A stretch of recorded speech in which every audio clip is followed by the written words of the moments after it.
أعوذ بالله من الشيطان الرجيم بسم الله الرحمن الرحيم فانطلق حتى إذا ركب في السفينة خرقها قال أخرقتها لتغرق أهلها لقد جئت شيئا إمرا صدقت يا رب العالمين.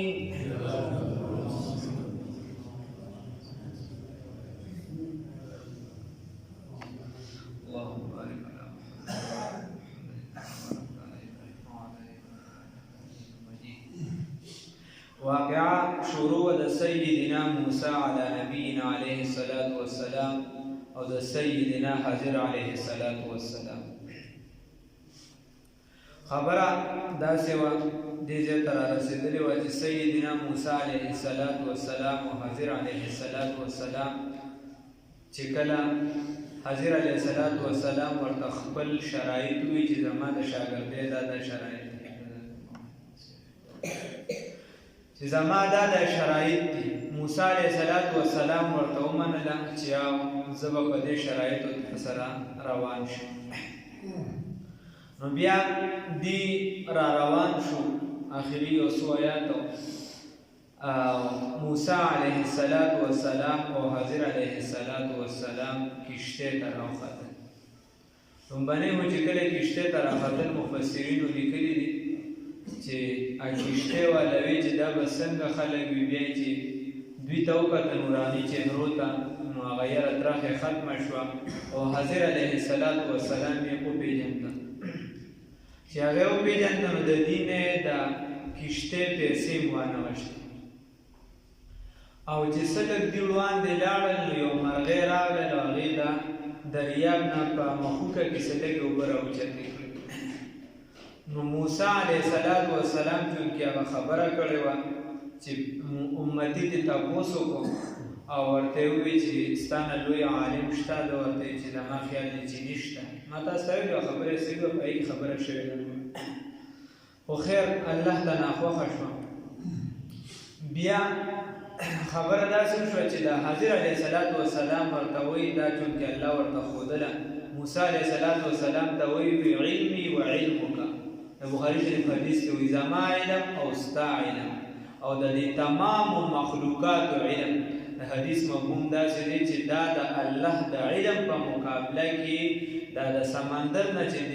مرغۍ لږې شانتې اوبه راوچتې کړې د دې برابر هم نه دی. د الله رب العزت علم دا ډېر زیات. بیا سید نقشبند رحمه الله فرمایي د عرش ته لاندې چې دی 80,000 چې دی قندیلونه دي او په قندیلونو کې په هر یو کې بیا ځان له 80,000 علوم دي او په هر یو بیا د یو قندیل نه صرف چې دی د خلکو د علمونه شروع شوي د هغې معمولي سم نه ده صرف شوي او دا دومره علوم دا په دنیا کې چلېږي. هغې کې ساینس هم دی، څومره چې علوم دیني علوم دي په دنیا. نو دی ورته وایي چې زموږ د علم مثال دغه دی. بیا چې کله روان دي لاړل نو د حضر علیه السلام د کشتۍ یوه تخته هغه ماته کړله.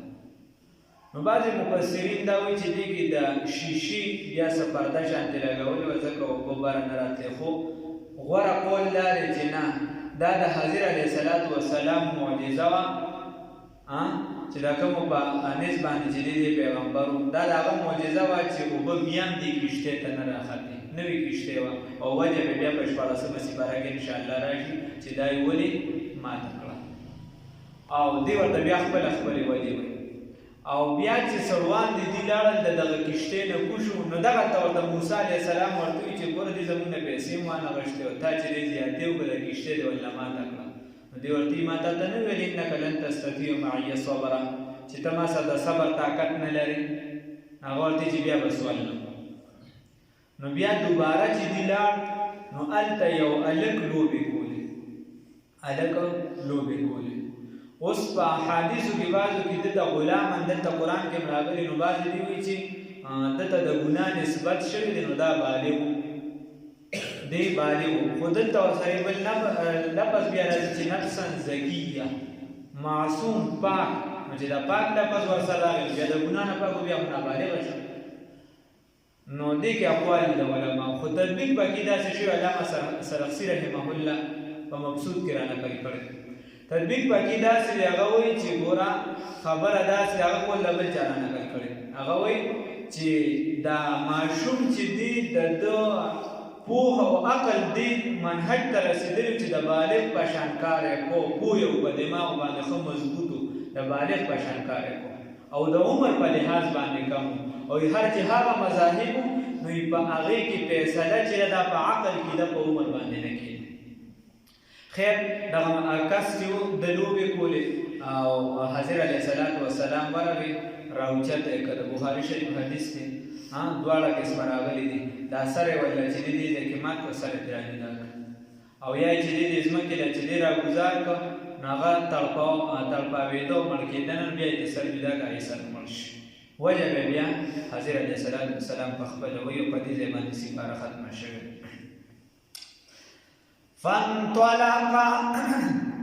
فانطلقا بس جدا شو تلل حتی تر دې پورې اذا رقبا چې دې سوار شو فی السفینة په کشتۍ کې. فانطلقا بس جدا شو حتی تر دې پورې اذا رقبا چې سوار شو فی السفینة په کشتۍ کې. خرقها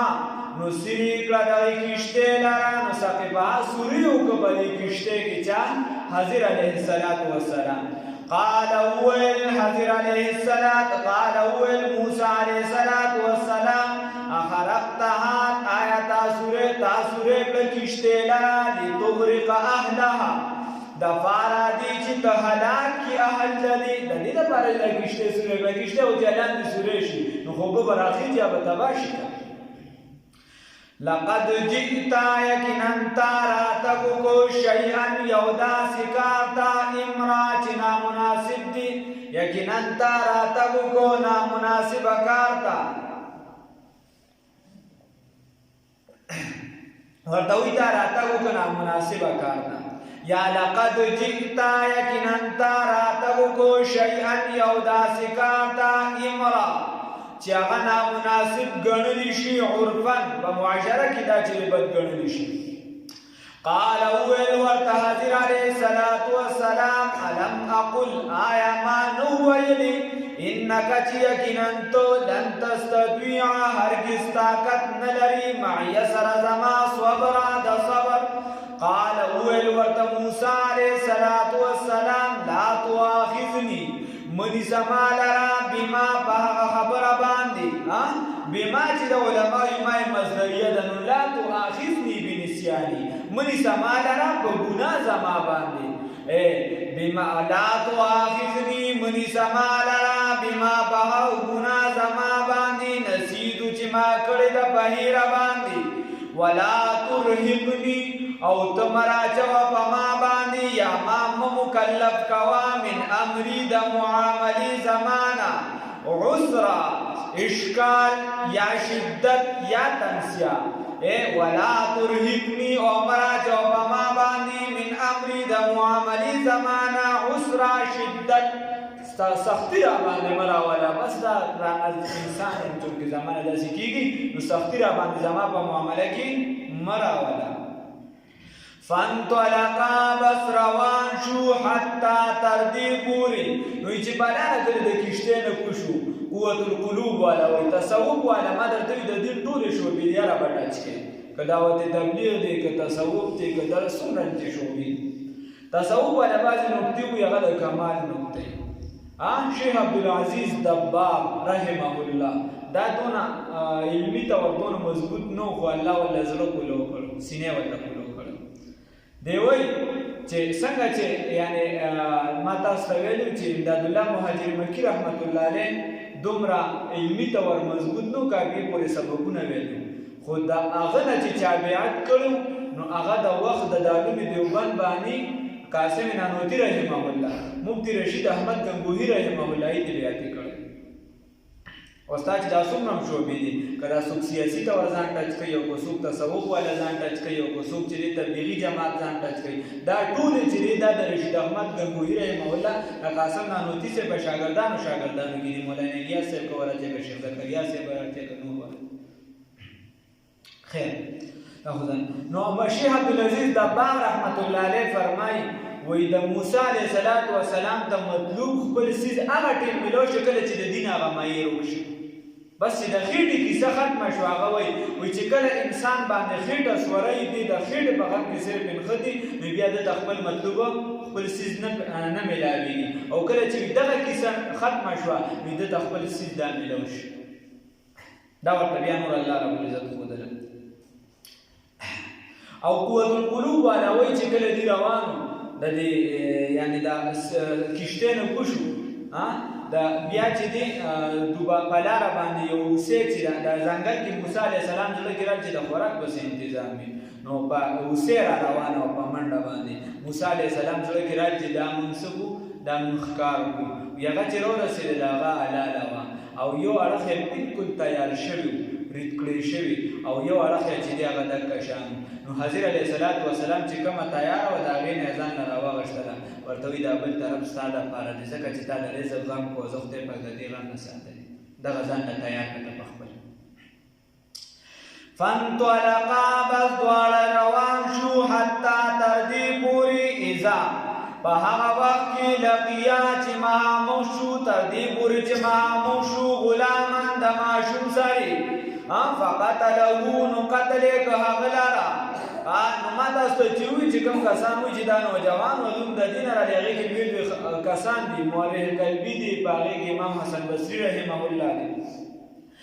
خو ما درته بس دغه مناسب دغه درمیانه قول دی چې عقلي طور دی غټ و نور چې دی عمر یې لږ کم حتی تر دې پورې اذا په هغه وخت کې لقیا چې دی مهامخ شو تر دې پورې چې دی مهامخ شو غلامن د هغې هلک سړی فقتله نو قتل یې که هغه لره قال اویل ورته موسی علیه السلام اقتلت آیا تا قتل کو نفسا یو نفس لره زکیتن پاک نفس لره دی قتل کو معصوم لره بغیر نفس بدلی د نفس بغیر د بدلی د نفس د سپاغه باندې مسلمان چې ته قتل یو څو وجې دي او تا چې هغه خو هېڅ پیسه قتل کو او مسلمان یعنی انسان دی قتل کو مسلمان کیسه خو وروستو ده هېڅ پیسه قتل چې دی نه د مسلمان جایز دی نه د کافر جایز دی د هېڅ چا قتل جایز دی واقع کافر شو او بیا پاتې شو معصوم نو رسول الله صلی الله علیه وسلم د ماشوم باره کې فرمایي د دې ماشوم نوم جیسون او د پلار نوم قاضي او د مور نوم صحوه او رسول الله صلی الله علیه وسلم فرمایي ثلاثه رفع عنه القلم وی درې څیزونه درې داسې دي چې د هغې نه قلم اوچت کړی شوی دی عن الصبي حتی یحتلم د ماشوم نه تر څو چې دلته احتلام وشي چې بالغ شي یعنی تر هغې پورې د ده نه دغه قلم اوچت کړی شوی دی بالغ هغه نه موږ چې کومې کیسې کوو چې 15 روژې به دې پرې ونیسي او 15 به بلې پرې نیسي دا کومه لوبه ده دا لازمه نشته چې سړي به د ځان پته ولګېده چې زه بالغ شوم ټیک ټاک به ټولې روژې نیسي که د ماسپښینې ورته پته ولګېده د دې نه پس به دې خوراک بند کړي که د سهارې ورته پته ولګېده د دې نه پس به د خوراک موږ دې 15 ونیسي 15 به بیا ونیسي ته به ګڼې وی ده چېرته مراټي نه دین وروړی دی بیا دویم نمبر ورته څه وایي خبره وره وی عن النائم حتی یستیقظ وی تر څو چې یو کس چې دی دا صحیح ودی نو د ده نه قلم اوچت کړی شوی ځکه خوب کې خو سړی بلا څیزونه ویني سړی وي کعبې مبارکې ته لاړم ما تاسو دا خبره کړې وه مفتي عبدالکبیر صاحب بله رزم خولي ده که نه نو مفتي عبدالکبیر صاحب وایي ما سره یو حاجي وایي حج ته تللی وایي هغه نه چاته ایجنټ پیسې ډېرې اخیستې وي نو د هغه به روزانه وایي لکه هغه حج کې وي هغه پسې غټې غټې کانسلې کولې وایي یو بېره په بیډ کې ملاس وایي په خوب کې چې په جګړه شوه د بیډ نه لاندې را پرېوته وی مورته چې دا ولې وي چې سړیه په هغه سره مې جګړه وه مرګوټ ته مې ولله لاس واچو نو هغه الله ته راغله که سزه لاندې را پرېوته نو خبره داسې ده نو د خوب کې خو سړی هڅه کوي عن النائم حتی یستیقظ عن المجنون حتی یفیق او د مجنون نن تر څو چې دې صحیح شوي نه وي نو د ده نه قلم اوچت کړی شوی دی جنګ جګړې ورسره مه کوئ چغې پې مه روباسئ د جومات نه یې مه شړئ اوس چې کوم مجنون د جومات بیا خیال نشي ساتلی هغه بیا څښالي جامې څښالي بل څه دي بل څه د جومات خیال نشي ساتلی هغه بیا شاړی خو موږ دغې کې فرق کوو فانطلقا بس روان شو شو حتی تردی پوری حتی اذا لقیا تردی چی مهاموش غلامن دالک سرا فقتلوه نقتل کاملنا قال هو موسى عليه الصلاة والسلام قتلت آياتا قتل کرو نفسا یو نفس لرا زکیتا فاکیزا پاک نفس لرا بغیر نفس بغیر دبتی دا نفس لقد جیتا یکنن تاراتا کو شیئا یودا سکان تا نکرا چی دیر نامناسب دی شیئا یودا سکان تا نکرا چی دیر لوی جرم دی ډیر لوی ګناه ده دا خو تاسې به څه قتل وکړو نو مخکې امرا ویلي اوس دلته نوکرا وي فرق پکې دا دی چې امرا د وړوکي جرم دپاره کېږي او نوکرا د غټ جرم دپاره راځي امرا چې دی د هغې یو څیز یعنې تا ته یو جرم هغې سزا میلو نه شي هغه کار ونه شي او نوکرا چې دی هغه هیبت یې چې ډېر زیات وي